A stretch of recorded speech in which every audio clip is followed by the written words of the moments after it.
Oh, how am I going to start this? Where's that hecking on button? Oh, I found it! Let's play! Good evening, everybody. Loke here for a new little series titled Curiosity Killed the Bat, where I interview creatives in the furry fandom. Now, let's kick off the series with a fur you probably know. He can't see the colour red and genuinely doesn't know what purple is. It's PR Wolf.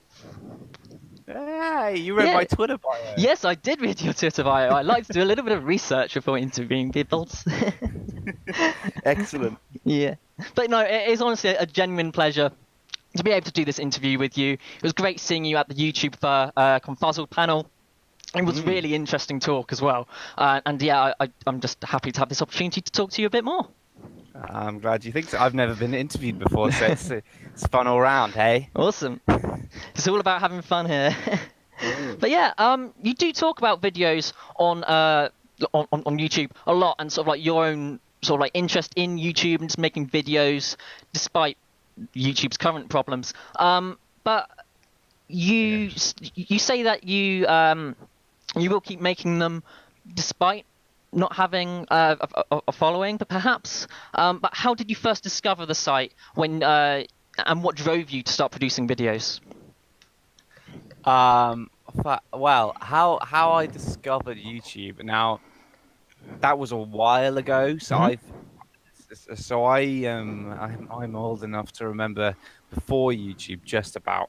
So I remember YouTube pretty much as it came out. At the very least, is when it started to go mainstream. Yeah.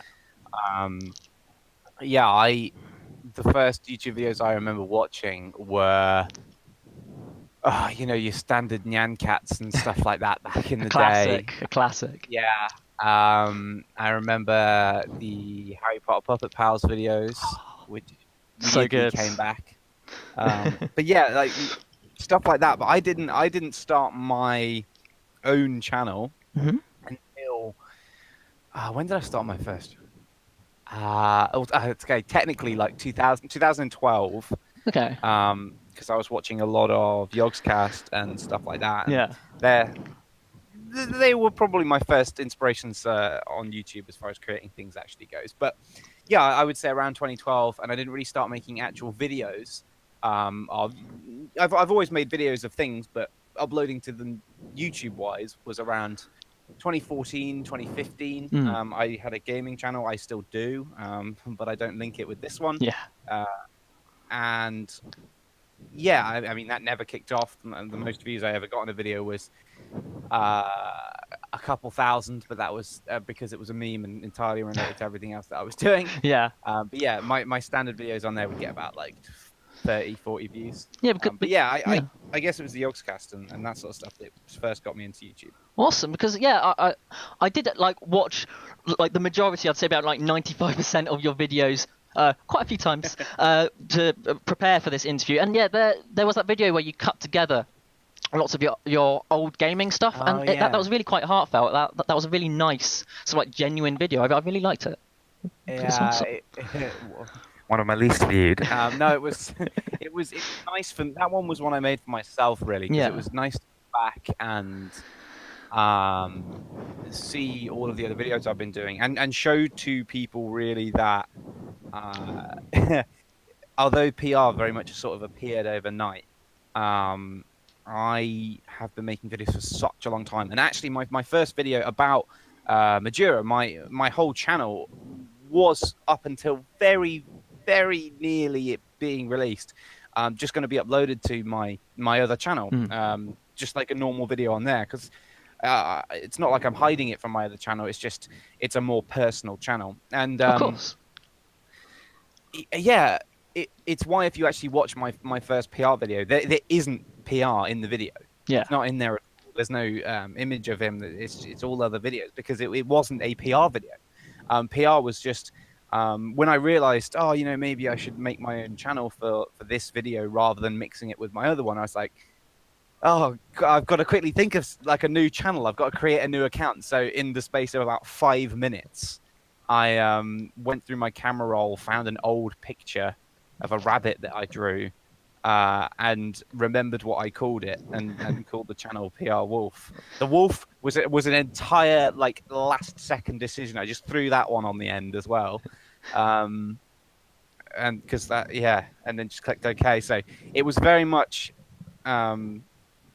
almost random that PR Wolf even became the channel that it is now. All my other stuff was just going to be uploaded to that other channel where all my videos are. But that was I think I'm glad that I created a new thing. Yeah, because I remember you talked about initially starting out with just sort of like that little paper photo image of PR. What sort of like was that handmade? Because like I've only seen it a few times in your videos, and I didn't see it sort of like when the channel initially came out. So was that like a hand cut little doodah or? Yeah, well, the full story behind that I will inevitably reveal at some point, along with the meaning behind the initials PR. Yes. But yeah, it's all very much linked. But that was something that I didn't draw. I only coloured it in. I didn't draw it or cut it out. I was at some thing when I was younger, and there were a load of different animal masks. And I was given the rabbit one, which really annoyed me because it isn't the one that I wanted. Because rabbits are awful. They're adorable. I'm allowed to say that because I am one. But I didn't want it. So as a rebellion to fight against the system that had given me this animal, I decided to color it in the most obnoxious way I possibly could, and not normally. Yeah. So, and also coloring in has always been a sort of enemy of mine because I can never get it right to begin with. You don't want to let the lines restrain you, man. No, right? Well, all the colour, because I'll get that wrong as well. I mean, I was painting purple skies since I was like 2 years old, so I don't know what's what. So I just picked up 2 random pens and coloured in the most odd-looking rabbit you can imagine, and then a photo was taken of me wearing the mask. That was it. Wasn't a special thing, and it was only because I recently had seen that image. The same week I was making this furry video, I was like, oh yeah, I can use that. So I just cropped it down to the little rabbit mask. There you go. It wasn't special, it wasn't meaningful, it was just like, oh yeah, lol, that. So PR sort of just popped up and went hello, and then like loads of people just came. That's awesome. PR was created as the most obnoxious drawing I could do when I was an 8-year-old, and then forgotten about for years, only to be brought back in a yet more obnoxious fashion. So no, I love it. I love it. It's awesome to know more about that because it's just really interesting. You wouldn't know about that otherwise. So yeah, that's an exclusive. Cool. Yeah, Whoa. awesome. But yeah, so. Again, because I did go through your videos quite a few times. You know more about me than I do now. Well, I was going to ask about whiskey having featured in a few of your videos because it's turned up in 1 or 2. What's your brand of choice? Because it was a little bit difficult to see. Okay, hang on. Let me have a look at my. I have a shelf. I have a whiskey shelf with so many that I cannot even see them all from sitting. Now, it's complicated because there is not one whiskey that serves all things. There are different ones for very much different occasions and what you want to go for. Okay. For example, typically any whiskey that has the letter E in it is a bad sign, right? Because that's not the way you spell whiskey. Okay. It's the American way. Yeah. The American and Irish way of spelling it. But sometimes it's okay to just have a lot of Jack Daniels because it's cheap and because it's kind of all right. But it's not really whiskey, and that's what most people are familiar with. And when you say that, people are like, oh, whiskey is. If your only experience with whiskey is like a Jack Daniels, then it's not whiskey. Boy, no, you have not. That's like saying, oh, I don't like TV. I watched Peppa Pig once. It's like, no, there's many more things out there. I mean, I'm not knocking Peppa Pig, but either way. So My favorite whiskey is that I've ever had is Belvini 18, which is an incredibly expensive whiskey.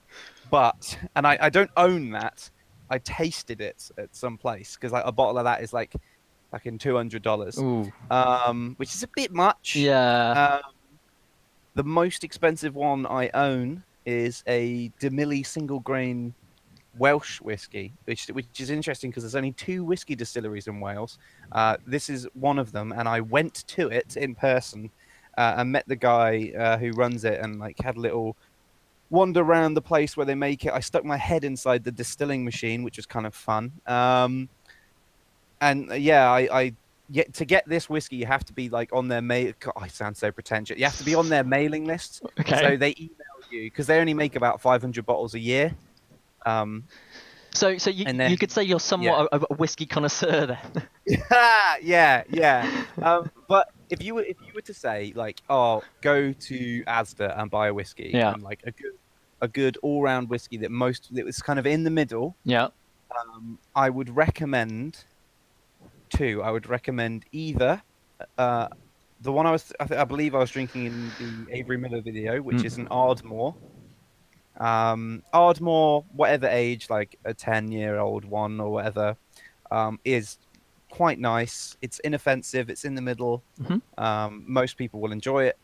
And if you want to show off about how tough you are, get like you can get this at most bars because it works very well when watered down. Because if you're a wimp, get a Lefroy like 15 and try and neck a shot of that and without like dying, and you'll be a tough man. I could talk about whiskey for literally hours. But there you go. Well, like when I used to drink, like whiskey was my drink of choice also. So I love hearing about it. But sadly, those days are past. I quite liked Glenfiddich at the time. Glenfiddich is nice. Yeah. You can get different ones. I still want.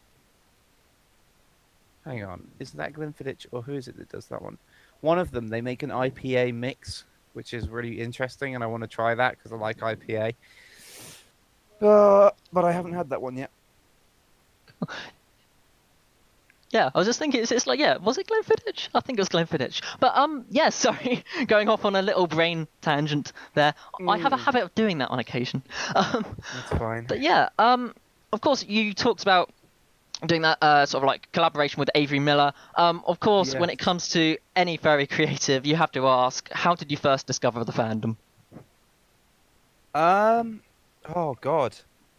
It's weird because it was very gradual, and I can't pinpoint much of an exact moment. As with most people, it's all been fairly generic. I always enjoyed Lion King and Robin Hood and your other Disney bait and all that kind of stuff. But the specifics, unfortunately, I will have to save for another video because it's far too much of a meme to not make a story time about when I inevitably reach that phase of YouTube.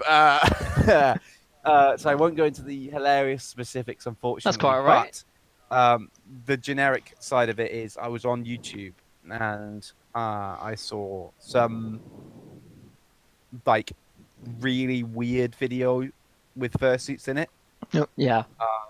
Those videos. It wasn't cringe. Okay. It was just like a very old one, like from 2009 or something, when suits looked a bit different. Yes, yeah, because the style of suits has changed quite radically in the fandom. It has, and I think it was a very old video. It was definitely filmed before the date it was uploaded as well. It must have been from the early 2000s. It had some very basic suits in it, and I remember seeing that, and that's when I first was like, oh, so this, okay. I was like, oh, okay, this is a thing. That might be fun to do one day. That'd be funny. And then I kind of ignored it and let it just sort of sit as something that I knew existed. And then I honestly don't really know when, but I started just over a period of time following more and more random furries on Twitter, like artists. Like Kuna was one specifically, and Tyrrell, and people like this, and who like aren't extremely furry but would post like a lot of furry art Yeah. that they draw. And then gradually Twitter suggests like, hey, why don't you follow this person? And then I followed it more and more, and I saw people talking, and you go and you watch the Majura videos, and other Yeah. people, and then yeah, and people like Avery. Actually, I've been watching Avery for a long time, and I was subscribed to him with my other channel, and we even spoke through that other channel because he doesn't make like explicitly furry content. No, it's very accessible to those that aren't even aware of the fandom, I would say. Yeah, yeah. So he was a bit of a gateway into it as well over that sort of 2 or so years. Because I've been watching it, so that's why I enjoyed the collab with him a lot, because more so than not saying I wouldn't enjoy a collab with other larger furry YouTubers, but I enjoyed a collab with someone like Avery a lot more than I would any old random person with loads and loads of subscribers, because I specifically remember watching Avery for quite a long time before I did my YouTube. So it sort of means more to you to then be able to work with them. Yeah, because I remember watching you.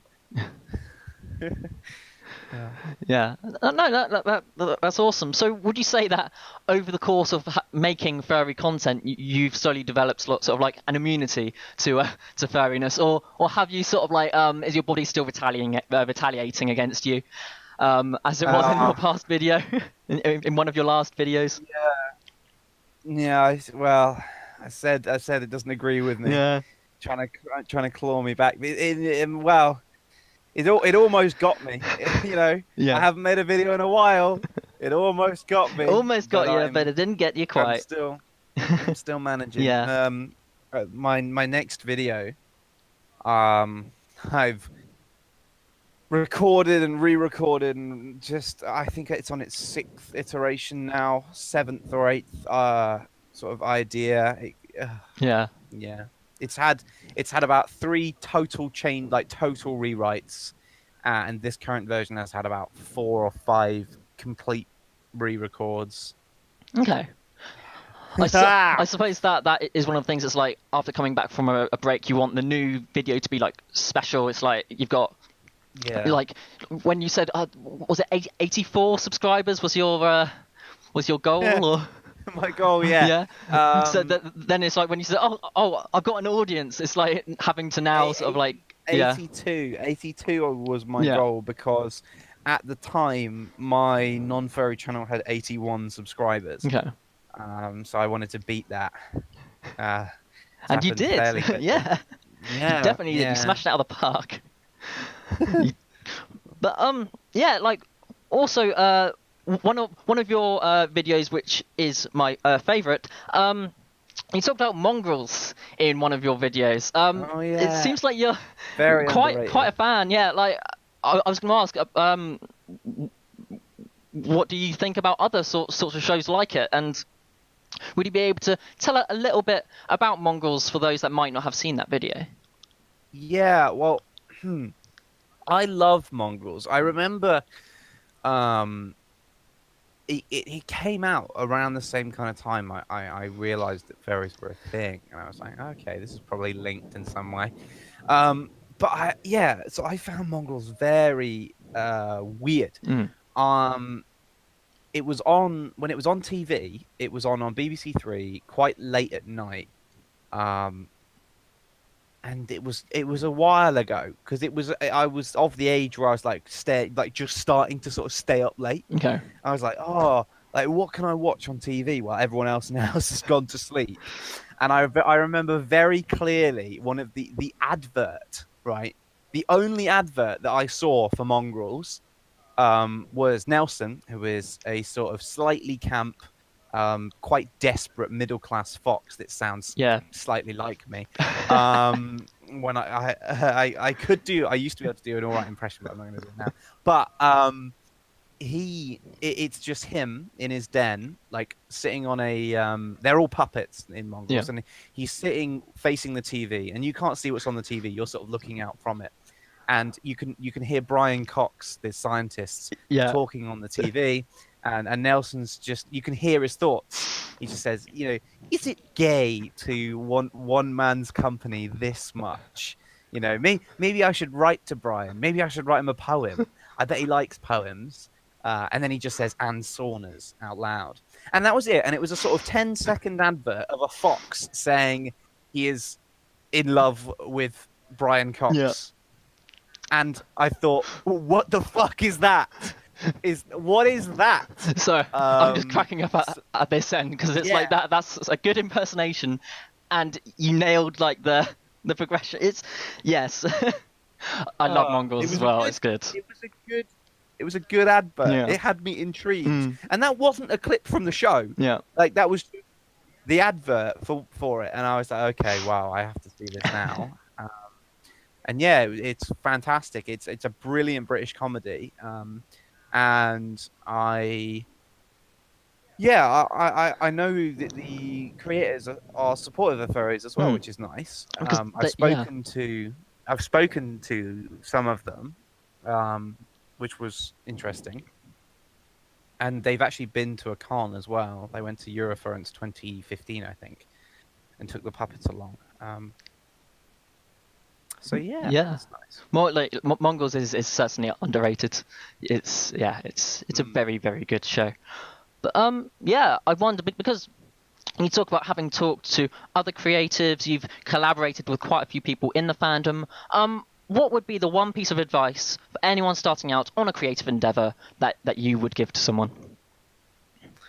Well, it's different because it depends what you're wanting to do and what you're wanting to get out of it. And I think that people who are starting something should be honest with themselves about their intentions and about what they want to do. And it's not that I don't have the angle that if you're out to just get a bit of attention, I don't think that's an inherently awful thing. I think that's fine. It's a natural thing to want that.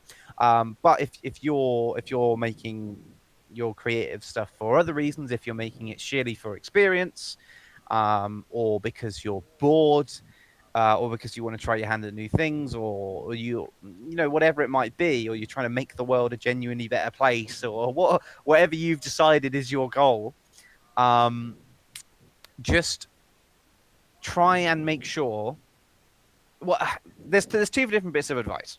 There's the bit of advice of how to grow something like a YouTube channel, which is a whole load of different things, and it's not an exact book you can follow because, like, everyone who is, and I'm not including myself in any way, I'm talking about proper big YouTubers, they all say it's basically a weird mishmash of luck and random things, and you can't really predict it, because if you could write a book on how to be famous, somebody would have already done it.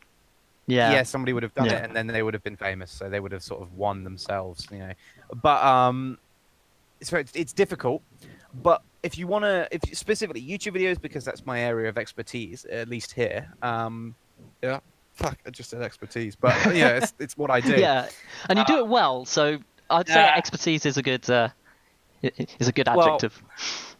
Now, with all of my videos, and this includes the non-furry ones, my rule to myself has always been, which is why I don't really find any video I've ever made that cringy, is you have to be able to watch your video at least 10 times, like 10 times minimum. Yeah. And still find it at least okay after the 10th time before it goes public. And I know that's harder to do if your video is like an hour long, but general rule when it comes to editing. So for me, I watch my video as I record it for the first time, basically. I then watch it while I'm editing it, like over and over and over again, little parts. I then watch it in full once I've edited it, go back and change a bunch of stuff, watch it in full again, go back, maybe change one small thing, watch it in full again, then probably render it. Then after it's rendered, just to check, because sometimes things break through rendering. I watch it again, then I upload it to YouTube and watch it again to make sure that it's like not broken when I've uploaded it to YouTube. Then I watch it again on a phone so that I can check that the audio volumes are okay, and I watch it on an iPhone, because if you watch a video on an iPhone on YouTube, you know, and it's like too quiet on the maximum volume settings of the iPhone, you know something's wrong, or if it's too loud, because your computer can be kind of funny, and you know you could think the audio is fine, but everyone else says it's too quiet because you accidentally have your computer volume on 500%. Like weird stuff can happen. But if you watch it on a phone, it's a nice control, and you know it's fine. So I've already seen it about 7 or 8 times, and then every now and then I'll go back and rewatch an older video of mine. So you're gonna watch your own video a good 10 times. Oh yeah, you're gonna watch them a lot.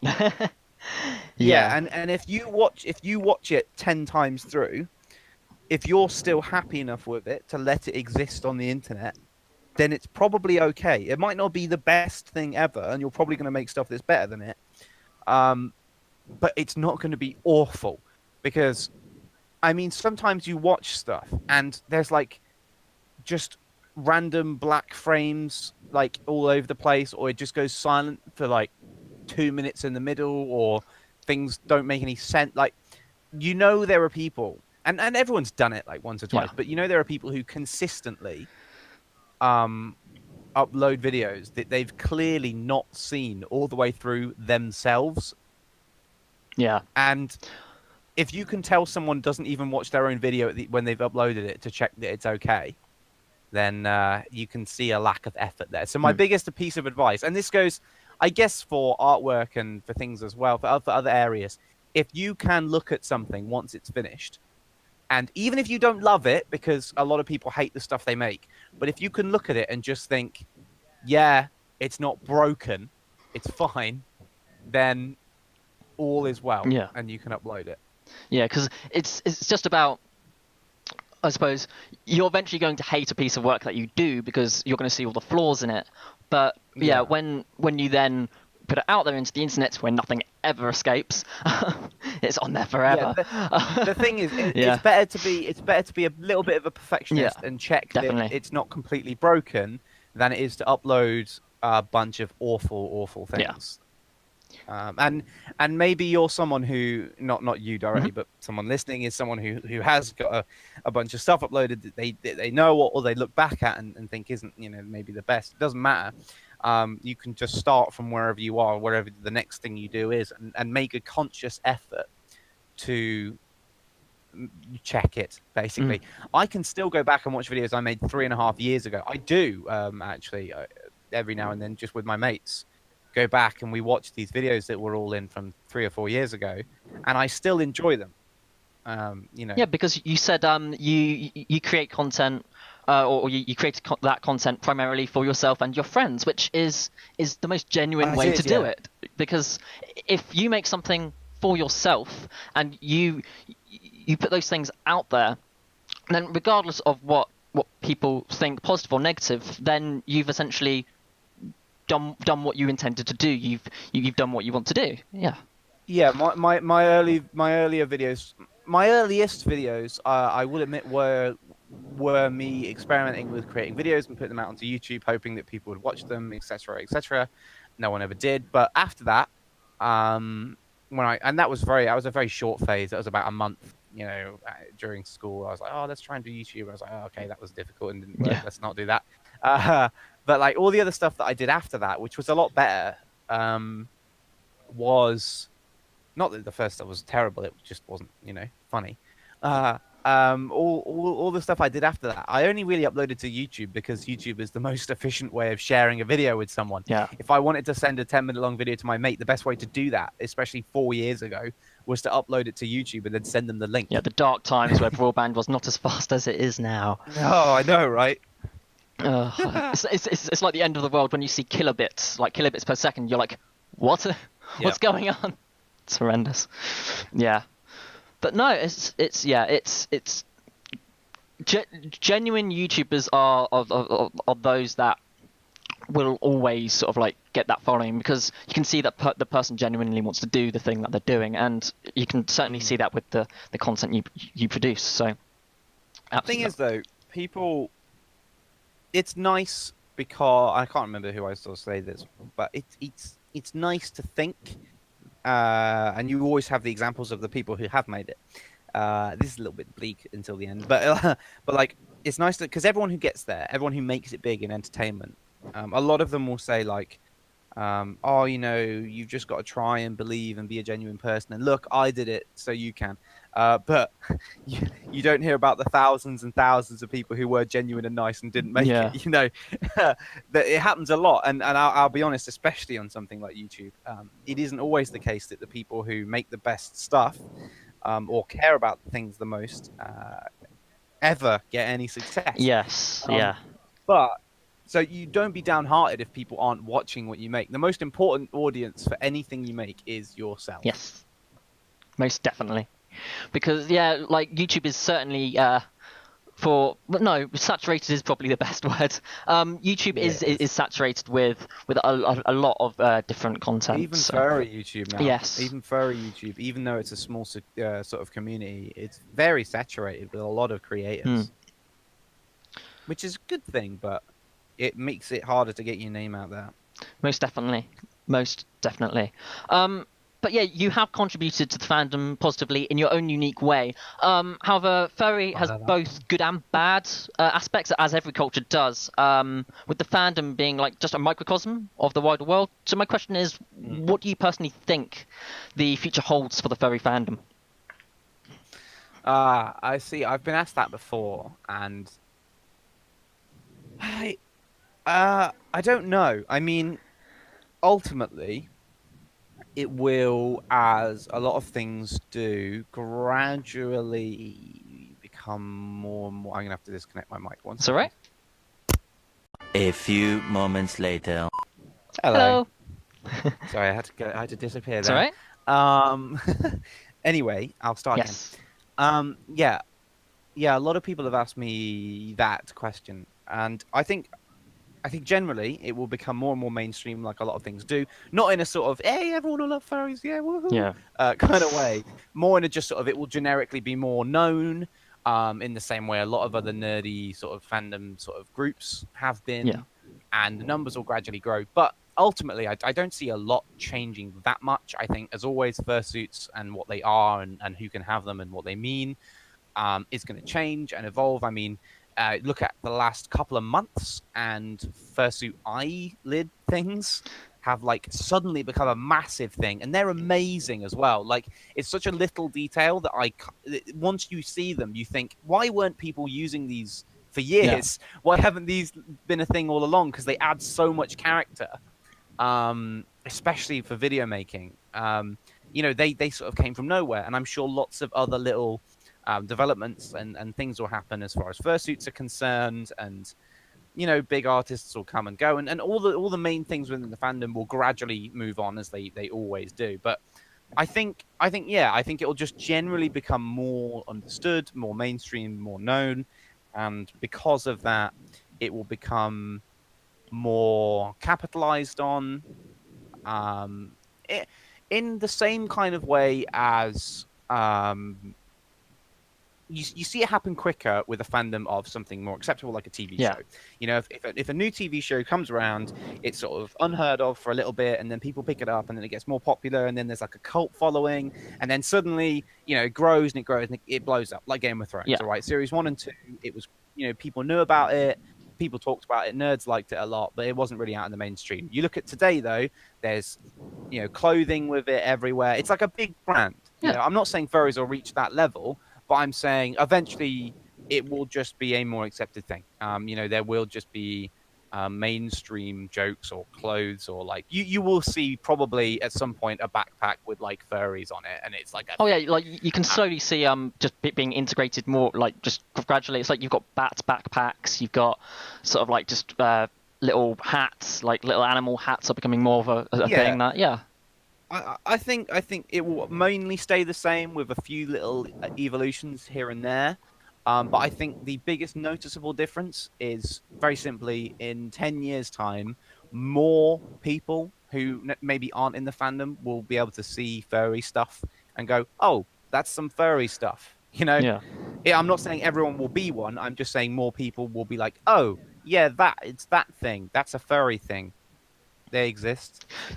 You know. Just a bit like how sort of like pop culture references are just thrown into film. You might just have like furry thrown into film on occasion. So like I can understand. Yeah, I can Yeah. understand that sort of. Just another thing, another area that's out there. Yeah. Yeah. Not much though. Nothing drastic. You know, no one's going to invent a fucking genetic engineering serum, which means fursuiters are going to become real, and we'll have like I don't know. Yeah, that's a bad fan fiction. Yeah, Right I wouldn't be surprised if it's already been made a few times. Maybe. But yeah, like thanks once again for just being up for the interview, and it's been a pleasure talking to you about this sort of thing. It has been genuine pleasure. But yeah, it's been great. Thank you so much. Sadly, it does come to that shill bit of the video. Yes, yeah, it does. Plug away. Yeah. If you enjoyed this video, leave a like, comment, and subscribe. If not, that's perfectly fine as well. Those sorts of things can be lost, much like the meaning of what the initials PR stand for in PR Wolf. But hopefully someday we'll find out what those are. Someday. People hopefully. comment what you think PR means. Do people still do that? Do people still ask for people to comment on videos? Is it 2010? Oh, sick burn on 2010. Hey, 2010 was a good year. My name's PR Wolf, and I approve this message. Yeah, man, Raven Johnson. But yeah, awesome. Thanks, PR. It was awesome. And yeah, thanks once again for watching our videos. I hope you have a wonderful evening and good night. Bye.